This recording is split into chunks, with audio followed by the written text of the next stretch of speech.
ಈ ವಿಷಯ ತಿಳಿದ ತಕ್ಷಣ ಏನಿಸ್ತು ಸರ್? ಶಾಕ್ ಆಯ್ತಾ? ಒಂದು ಮಧ್ಯಾಹ್ನ ಆಗ್ತಿದ್ದಂಗೆ ಗಾಬರಿ ಜಾಸ್ತಿ ಆಗ್ತಾ ಬಂತು. ಸೊ ಅದು ದಿನ ನೋಡ್ತಿದ್ದಂಗೆ ಭಯಗಳು ಸ್ಟಾರ್ಟ್ ಆಯ್ತು. ಇದೇನು ಈ ಥರ ಮಾಡ್ಕೊಂಡಿದ್ದಾರೆ ಇವರು, ಈ ಬೇಡದಿರೋ ಕೆಲಸ ಆಗ್ಬಿಟ್ಟಿದ್ದೀರಾ ಅಂತ. ನೀವು ಕಂಡ ಹಾಗೆ ದಿನಕರನ್ ದರ್ಶನ್ ಅವರ ಬಾಂಧವ್ಯ, ಸೆಟ್ಗೆ ಬರೋದು, ಶೂಟಿಂಗ್ ಬರೋದು, ಹೆಂಗಿದ್ರು ಅವರು?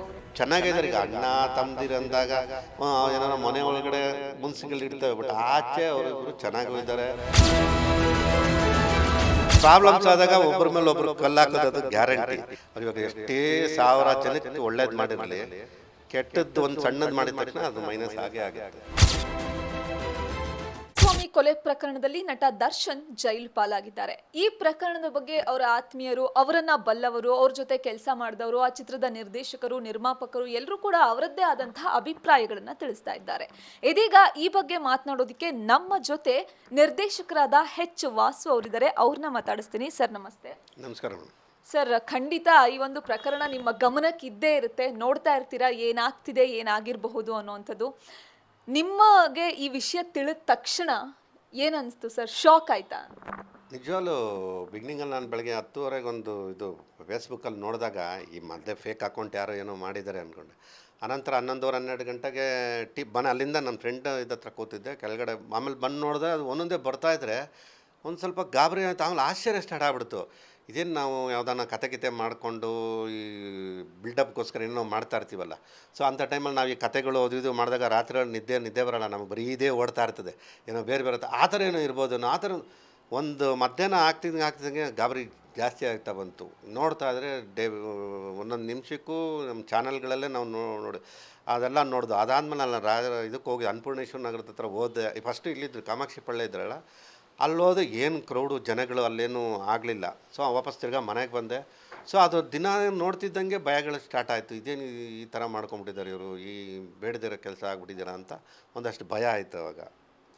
ಸರ್, ಲಾಲಿ ಹಾಡು ಸಿನಿಮಾದಿಂದ ನಿಮ್ಮ ಅವರ ಒಂದು ಕಾಂಬಿನೇಷನ್ ಶುರುವಾಗುತ್ತೆ. ಅದಾದಮೇಲೆ ಭಗವಾನ್ ಮಾಡ್ತೀರಾ, ಇಂದ್ರ ಮಾಡ್ತೀರಾ, ವಿರಾಟ್ ಮಾಡ್ತೀರಾ. ಅಂದರೆ ದರ್ಶನ್ ಅವರು ಜರ್ನಿ ಶುರು ಮಾಡಿದಾಗಿಂದ ಒಂದಷ್ಟು ಹೆಸರು ಮಾಡಿ ಸ್ಟಾರ್ ನಟ ಆಗೋವರೆಗೂ ಆದಮೇಲೂ ನೀವು ಅವ್ರನ್ನ ನೋಡ್ಕೊಂಡೇ ಬಂದಿದ್ದೀರಾ. ನೀವು ಕಂಡಾಗೆ ಹೇಗೆ ದರ್ಶನ್ ಅಂತ? ಮೇಡಮ್, ನಾನು ಫಸ್ಟು 2002 ಅಲ್ಲಿ ಲಾಲಿ ಹಾಡು ಸಿನಿಮಾ ಮಾಡಿದೆ. ಅದು ಒಂದು ಮ್ಯೂಸಿಕಲ್ ಸಬ್ಜೆಕ್ಟ್ ಸಿನಿಮಾ. ಸೊ ಅದರಲ್ಲಿ ತುಂಬ ಅವರು ಸಾಫ್ಟ್ ಅಂದರೆ ಸಾಫ್ಟ್, ಅವರು ಸೈಲೆಂಟ್ ಸಾಫ್ಟ್ಗಿಂತ ಸೈಲೆಂಟು ಕ್ಯಾರೆಕ್ಟ್ರು ಹಂಗೆ ಇದೆ ಸಿನಿಮಾದಲ್ಲಿ. ಅವರು ಹಂಗೆ ಸೈಲೆಂಟ್ ಆಗಿರೋರು. ಅವರು ಇನ್ನೂ ಅವಾಗ 3ನೇ ಸಿನಿಮಾ 4ನೇ ಸಿನಿಮಾ ಇರ್ಬೋದು ನಂದು ಲಾಲಿ ಹಾಡು.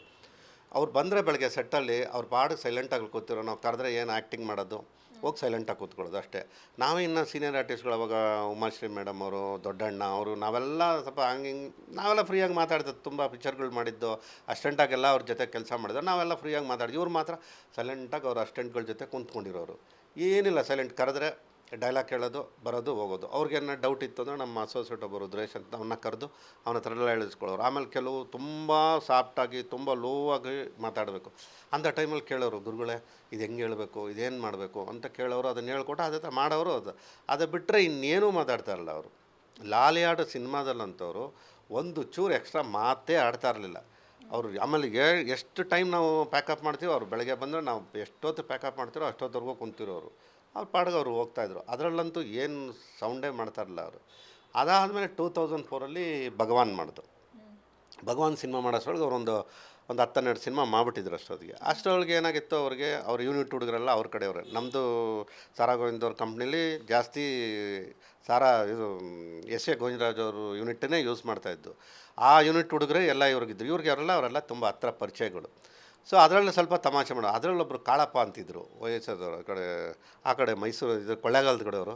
ಆಯಪ್ಪನ ಜೊತೆ ಜಾಸ್ತಿ ಸ್ಪೆಂಡ್ ಮಾಡಿದ್ರು. ಯಾಕಂದ್ರೆ ಅವ್ರ ಭಾಷೆ, ಅವ್ರ ಭಾಷೆ, ಅವ್ರು ಮಾತಾಡೋದು, ತಮಾಷೆ ಮಾಡೋದು, ಅವ್ರ ಜೊತೆ ಸೇರ್ಕೊಂಡವ್ರು ಅಷ್ಟೇ. ಯಾರೇ ಏನೋ ತೆಗಿತಲ್ಲ, ಅವ್ರು ಶಾರ್ಟ್ ಮುಗೀತಾ ಆ ಹುಡುಗರ ಜೊತೆ ಸೇರ್ಕೊಂಡು ತಮಾಷೆ ಮಾಡ್ತಾಯಿರೋದು. ಆ ಥರ ಇದು ಮಾಡ್ತಾಯಿದ್ರು. ಅದಾದಮೇಲೆ ನಾವು 2006 ಇಂದಿರಾ ಮಾಡಿದೆ.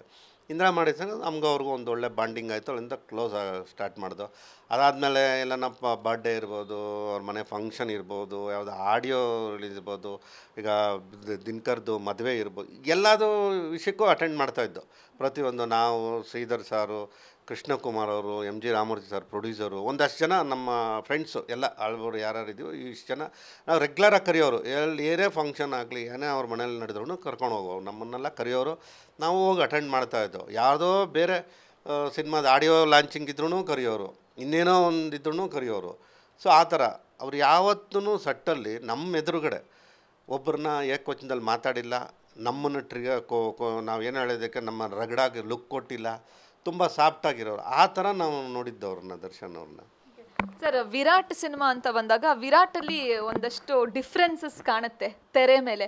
ಯಾಕೆ ಅದು ಗ್ಯಾಪ್ ತಗೊಂಡು ಮತ್ತೆ ಸಿನಿಮಾ ಮಾಡಿದ್ದ, ಹೇಗೆ, ಯಾಕೆ ಗ್ಯಾಪ್ ಕೊಟ್ಟಿದ್ದಂತ? ಗ್ಯಾಪ್ ಅದು ದರ್ಶನರಿಂದಲ್ಲ, ಅದು ನಮ್ಮ ಪ್ರೊಡ್ಯೂಸರ್ಸಿಂದಾಗಿದೆ. ಅಂದರೆ ಫಸ್ಟು ಒಬ್ಬರು ಹೈದರಾಬಾದ್ ಪ್ರೊಡ್ಯೂಸರ್ನ ನಾನೇ ಇಂಟ್ರೊಡ್ಯೂಸ್ ಮಾಡಿದ್ದೆ ಅವ್ರನ್ನ. ಈ ಥರ ಒಂದು ಬಂದವ್ರೆ ಸರ್, ಕರ್ಕೊಂಡು ಹೋದೆ, ಒಪ್ಕೊಂಡ್ರು, ಸಿನಿಮಾ ನಡೀತು. ಸಿನಿಮಾ ನಡೀತಿರ್ಬೇಕಂದ್ರೆ ಆ ಪ್ರೊಡ್ಯೂಸರ್ ಏನು ಮಾಡಿದ್ರು, ನಾನೇ ಅವಾಗ ನನಗೆ ಉದಯ ಟಿ ವಿಲಿ ಚೆನ್ನಾಗಿತ್ತು, ನಾನು ಎಲ್ಲ ಸಿನಿಮಾ ಅವ್ರಿಗೆ ಕೊಡ್ತೀನಿ. ಸೊ ಅಲ್ಲಿ ಮಾತಾಡ್ಬಿಟ್ಟು ಇವ್ರಿಗೆ 2 ಕೋಟಿ ರೂಪಾಯಿ ಇದ್ರ ಮೇಲೆ ಕೊಡಿಸ್ಬಿಟ್ಟಿದ್ದೆ, ವಿಡಿಯೋ ಮೇಲೆ. ಆನಂತರ ಇದು ಉದಯರಂಗ ಅಂತ ಒಂದು ಫೈನಾನ್ಸ್ ಕಂಪ್ನಿ ಇದೆ, ಅಲ್ಲೂ 2 ಕೋಟಿ ಕೊಡಿಸ್ಬಿಟ್ಟಿದ್ದೆ. ಸೊ ಈ ಶೂಟಿಂಗ್ ನಡೀತಿರುವಾಗ ಅವ್ರು ದುಡ್ಡು ತೊಗೊಂಡು ಆ ಪ್ರೊಡ್ಯೂಸರ್ ಏನು ಐಡಿಯಾ ಮಾಡಿದ್ರು, ಇದು ಸ್ವಲ್ಪ ಬಡ್ಜೆಟ್ ಸಿನಿಮಾ, ಇದ್ರ ಬಂದಿರೋದು ಒಂದು ಕೋಟಿನ 2 ಕೋಟಿನ ತೊಗೊಂಡು ಅಲ್ಲಿ ತೆಲುಗಲ್ಲಿ ಯಾವುದೋ ಒಂದು ಸಿನಿಮಾ ಮಾಡಿಬಿಟ್ಟು ಅದ್ರದ್ದು ಆಡಿಯೋ ರೇಟ್ಸ್ 4 ಕೋಟಿ ಬರುತ್ತೆ, ಅದನ್ನು ತೆಗೆದು ಇಲ್ಲಿ ಹಾಕ್ಕೊಂಬಿಡೋಣ ಅಂದ್ಬಿಟ್ಟು ಅಲ್ಲೋಗಿ ಸಿಗಾಕೊಂಡು ಅವರು ಫುಲ್ ಅಪ್ಸ್ಕ್ಯಾಂಡಿಂಗ್ ಆಗ್ಬಿಟ್ರು, ಕೈ ಬಿಟ್ಟು ಹೊಡೋಗ್ಬಿಟ್ರು ಅವರು. ಅದಾದಮೇಲೆ ಸಿನಿಮಾ ನಿಂತೋಯ್ತು. 1 ವರ್ಷ ಆಯಿತು, 1.5 ವರ್ಷ ಆಯಿತು. ಇವ್ರನ್ನ ಬೇರೆ ನೆಕ್ಸ್ಟ್ ಶೆಡ್ಯೂಲ್ ಅಷ್ಟೊಳಗೆ ಒಂದು 6-7 ತಿಂಗಳು ಕಾಯಿಸ್ಬಿಟ್ಟು ಇವ್ರದ್ದು ಡೇಟ್ ವೇಸ್ಟು, ಬೇರೆಯವರು ಸಿನಿಮಾ ಮಾಡೋಕ್ಕಾಗಿಲ್ಲ. ಹಂಗೆ 1.5 ವರ್ಷ ಆಗಿದ ತಕ್ಷಣ ನನಗೆ ಉದಯ ಟಿ ವಿಯವರು ಎಲ್ಲ ಫೋನ್ ಮಾಡೋಕ್ಕೆ ಸ್ಟಾರ್ಟ್ ಮಾಡಿದ್ರು, ಏನು ಹೊಸ ಕೊಡುತ್ತೆ, ಏನು ಮಗಳ, ಏನು ಹೆಂಗೆ ಮುಗುತ್ತೆ. ಈ ಕಡೆ ಉದಯರಂಗ ಅವರು ಫೋನು, ಏನು ಬಡ್ಡಿ ಬದ್ದಲ್ಲ, ಏನು ಇಂಟ್ರೆಸ್ಟಾನೆ ಕೊಡೋದು. ಸೊ ಈ ಥರ. ಆಮೇಲೆ ನನ್ನ ಕೆಲವು ಫ್ರೆಂಡ್ ಸರ್ಕಲಲ್ಲಿ ಬೇರೆ ಈಸ್ಕೊಟ್ಬಿಟ್ಟಿದ್ದೆ. ನಾವು ಬ್ಯಾಂಕಾಗಿ ಹೋಗಿದ್ದು, ಅಲ್ಲಿ ಪ್ರೊಡ್ಯೂಸರು ದುಡ್ಡು ಅಷ್ಟೊಂದು ತಂದಿರಲಿಲ್ಲ, ಅಲ್ಲಿ ಇದಾಯಿತು ಅಂತ. ಸೊ ಆ ಟೈಮಲ್ಲಿ ನನ್ನ ಫ್ರೆಂಡ್ಸ್ ಹತ್ರ ಬೇರೆ ಈಸ್ಕೊಟ್ಬಿಟ್ಟಿದ್ದೆ.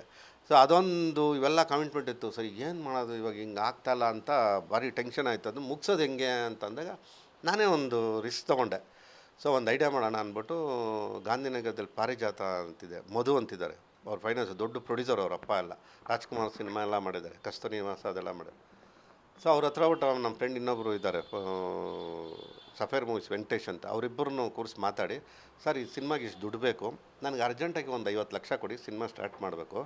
ಆಮೇಲೆ ನಿಮ್ಗೆ ಏನೇನು ಡಾಕ್ಯುಮೆಂಟ್ ಬೇಕೋ ಪ್ರೊಡ್ಯೂಸರ್ ಹತ್ರನೆಲ್ಲ ಮಾಡಿಸ್ಕೊಳ್ತೆ, ಅವ್ರಿಗೆ ಏನು ಬೇಕೋ ಅದನ್ನೆಲ್ಲ ಬರ್ಕೊಟ್ಬಿಟ್ಟು ನಾನೇನು ಮಾಡಿದೆ, 50 ಲಕ್ಷದಲ್ಲಿ ದರ್ಶನ್ ಸರ್ಗೆ ಏನೋ ಒಂದು ತಮ್ಮ ಅಮೌಂಟ್ ಕೊಡಬೇಕಾಯ್ತು, ಅದು ಮತ್ತು ಒಂದು ಚೆಕ್ಕು ಎಲ್ಲ ತಗೊಂಡು ಮನೆಗೆ ಹೋದೆ. ಅವ್ರು ಕೇಳಿದ್ರು, ಗುರುಗಳೇ ಯಾರು ಕೊಟ್ಟರು ದುಡ್ಡು ಅಂದರು. ಸರ್ ಅವರೆಲ್ಲ ಅದಷ್ಟು ತಿಳ್ಕೊಂಬಿಟ್ಟಿದ್ರು ಅಷ್ಟೊಳಗೆಲ್ಲ ಫುಲ್ ಪೆಂಟಬಿ. ಇಲ್ಲ ಸರ್, ನಾನು ಓಪನ್ನಾಗಿ ಹೇಳಿದೆ, ಇಲ್ಲ ಸರ್ ಈ ಥರ ಆಗೋಗ್ಬಿಡುತ್ತೆ, ಎಲ್ಲರೂ ಈ ಥರ ನನಗೆ ಪ್ರೆಷರ್ ಇದೆ, ನಾನು ಈ ಥರ ದುಡ್ಡು ತಂದುಬಿಟ್ಟಿದ್ದೀನಿ, ಅದಕ್ಕೆ ಕ್ಲಿಯರ್ ಮಾಡಿ ಶೂಟಿಂಗ್ ಸ್ಟಾರ್ಟ್ ಮಾಡಿಬಿಡೋಣ ಅಂತಿದ್ದೀನಿ. ಗುರುಗಳೇ, ಈ ಶೂಟಿಂಗ್ ಈ ಪಿಕ್ಚರ್ ಏನು ನಿಂತೋಗಲ್ಲ ಇಲ್ಲಿಗೇ, ನೀವು ಫಸ್ಟ್ ಏನು ಸೇಫ್ಟಿಯಾಗಿದ್ದೀರಾ ಫಸ್ಟ್ ಹೇಳಿ. ನಿಮ್ಮ ಹತ್ರ ಮನೆ ಇದೆಯಾ, ನಿಮಗಿನ್ನೂ ಒಂದು ಮಗಳಿದ್ದಾಳೆ, ಮಗ ಇದ್ದಾನೆ, ಮಗಳಿಗೆ ಮದುವೆ ಮಾಡೋಕೆ, ಇವೆಲ್ಲ ರಿಸ್ಕ್ ಇಟ್ಕೊಂಡು ನೀವು ಯಾಕೆ ಸಾಲ ತರ್ತೀರಾ? ನಾಳೆ ಇದು ನೀವು ಮಾತಾಡಿರೋ ದುಡ್ಡಿಗೆ ನೀವು ಅಂದ್ಕೊಂಡಿರೋದಕ್ಕೆ ಈ ಸಿನಿಮಾ ಮುಗಿಯಲ್ಲ, ಜಾಸ್ತಿ ಆಗುತ್ತೆ. ಆಮೇಲೆ ಈಗ ನಂಬರ್ ಆಫ್ ಡೇಸ್ ಆಗ್ಬಿಟ್ಟಿದೆ, 3 ಜನ ಹೀರೋಯಿನು, ಒಬ್ಬೊಬ್ಬರು ಒಂದೊಂದು ದಿಕ್ಕಲ್ಲಿದ್ದಾರೆ, ಇವ್ರನ್ನೆಲ್ಲ 3 ಜನ ಸೇರಿಸ್ಬೇಕು. ಆಮೇಲೆ ಫ್ರೇಮ್ ಟು ಫ್ರೇಮಲ್ಲಿ ಇದ್ದಾರೆ 3 ಜನ, ಅವ್ರ ಡೇಟ್ಗಳೆಲ್ಲ ಹುಡುಕಿ ನೀವು ಮಾಡೋಕ್ಕೆ ಇನ್ನೂ 6 ತಿಂಗಳು ಬೇಕಾಗುತ್ತೆ. ಅಷ್ಟುವರೆಗೂ ಬಡ್ಡಿಲಿಂದ ತಂದು ಕಟ್ತೀರಾ ನೀವು? ಇದೆಲ್ಲ ರಿಸ್ಕ್ ಇದೆ, ಯೋಚನೆ ಮಾಡಬೇಡಿ, ಸಿನಿಮಾ ಮುಗಿಯುತ್ತೆ ಅಂದ್ಬಿಟ್ಟು ವಿಜಯ್ ಅಂತ ಕರೆದ್ರು. ಅವ್ರ ಮಿಸ್ಸಸ್ ಬಂದರು, ಗುರುಗಳಿಗೆ ಆ ಬ್ಯಾಗು ಆ ಚೆಕ್ ಕೊಡ್ಬಿಡು ಅಂದರು. ತೊಗೊಂಬಂದು ನನಗೆ ಹೋಗ್ಬಿಟ್ಟು ವಾಪಸ್ ಕೊಟ್ಬಿಟ್ಟು ಫೋನ್ ಮಾಡಿ ಅಂತ ಅನಿಸಿದ್ರು. ಅದಾದಮೇಲೆ ನಾನು ಸಾರಾ ಗೋವಿಂದ ಅವ್ರನ್ನ ಹಿಡಿದು ಸಿ ಕಲ್ಯಾಣ್ ಅಂತ ಹೈದರಾಬಾದಲ್ಲಿದ್ದಾರೆ, ಆ ಪ್ರೊಡ್ಯೂಸರ್ನ ಹಿಡಿದು ಸೊ ಮತ್ತೆ ಸ್ಟಾರ್ಟ್ ಮಾಡಿದೆ. ಅದನ್ನು ಹೆಂಗೆ ಇದು ಮಾಡಬೇಕು ಅಂತ ಸ್ಟಾರ್ಟ್ ಮಾಡಿ ಎಲ್ಲ ಮಾಡಿ ಮತ್ತೆ ಸ್ಟಾರ್ಟ್ ಮಾಡೋಷ್ಟು ಮತ್ತು ಅಷ್ಟೊತ್ತಿಗಾಗಲೇ 2.5 ಇಯರ್ಸ್ ಆಗೋಯ್ತು.